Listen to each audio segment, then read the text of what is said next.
Assalomu alaykum. O'zbekiston Respublikasining jismoniy va yuridik shaxslarning murojaatlari to'g'risidagi qonuni hamda O'zbekiston Respublikasi Prezidentining 2026-yil 1-apreldagi aholi bilan muloqot tizimini samarali tashkil qilish bo'yicha qo'shimcha chora-tadbirlar to'g'risidagi farmoni ijrosini ta'minlash maqsadida Ekologiya va iqlim o'zgarishi milliy qo'mitasining tegishli buyrug'i qabul qilindi. Ushbu buyruq bilan qo'mita markaziy apparati, hududiy bo'linmalari va tizim tashkilotlarida jismoniy va yuridik shaxslarning murojaatlari bilan ishlash yanada kuchaytirildi.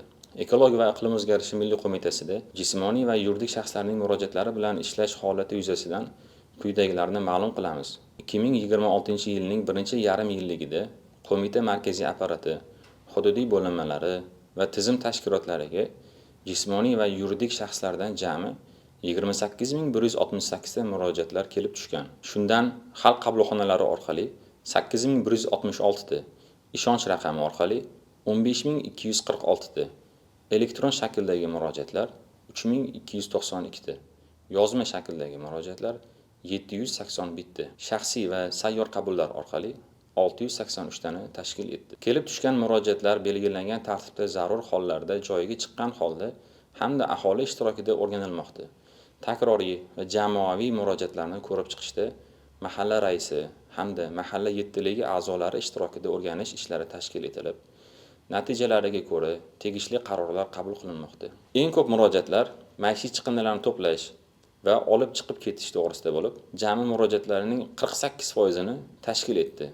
Maishiy chiqindilarni to'plash va olib chiqib ketish xizmatlaridan qarzdorlik to'g'risidagi murojaatlar 18%, atmosfera havosining ifloslanishiga oid murojaatlar 7%, o'simlik dunyosiga yetkazilayotgan zararlar, daraxt kesilishi, daraxtlarning noqonuniy butalanishiga oid murojaatlar 6%, O'zbekiston Respublikasi Prezidentining aholi bilan muloqot tizimini samarali tashkil qilish bo'yicha qo'shimcha chora-tadbirlar to'g'risidagi farmon ijrosini ta'minlash maqsadida murojaatlarni ko'rib chiqish, ularni tahlil qilish hamda aniqlangan tizimli muammolarni bartaraf etish yuzasidan takliflar ishlab chiqilib, doimiy faoliyat yurituvchi ishchi guruhlar tashkil etildi.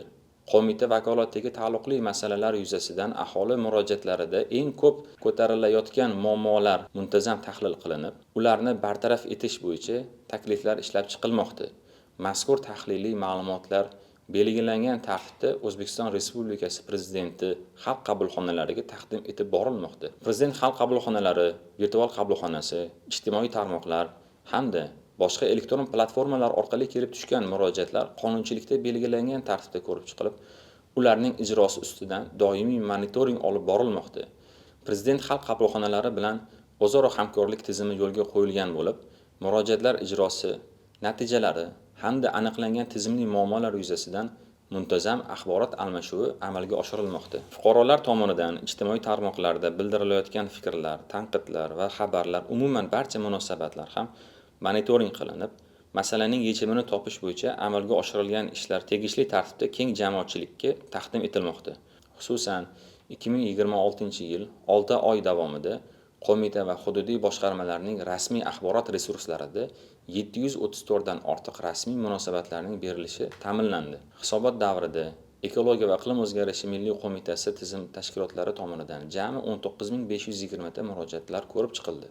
Shundan chiqindilarni boshqarish va sirkulyar iqtisodiyotni rivojlantirish agentligi tomonidan 18800 ta, o'rmon va yashil hududlarni ko'paytirish, cho'llanishga qarshi kurashish agentligi tomonidan 490 ta, davlat ekologik ekspertizasi markazi tomonidan 128 ta, gidrometeorologiya xizmati agentligi tomonidan 40 ta, ekohudud va ovchilikni rivojlantirish departamenti tomonidan 31 ta, muhofaza etiladigan tabiiy hududlar departamenti tomonidan 31 ta murojaat ko'rib chiqilib, qonunchilikda belgilangan tartibda javob berilgan. Jismoniy va yuridik shaxslarning murojaatlari bilan ishlash bo'yicha samaradorlikni oshirish uchun qo'mitada call center, ya'ni ishonch telefoni tashkil etilgan bo'lib, 1157 qisqa raqam orqali murojaatlar qabul qilinmoqda. Mazkur aloqa kanali orqali jismoniy va yuridik shaxslar murojaatlari 24 soat davomida qabul qilinishi yo'lga qo'yilgan.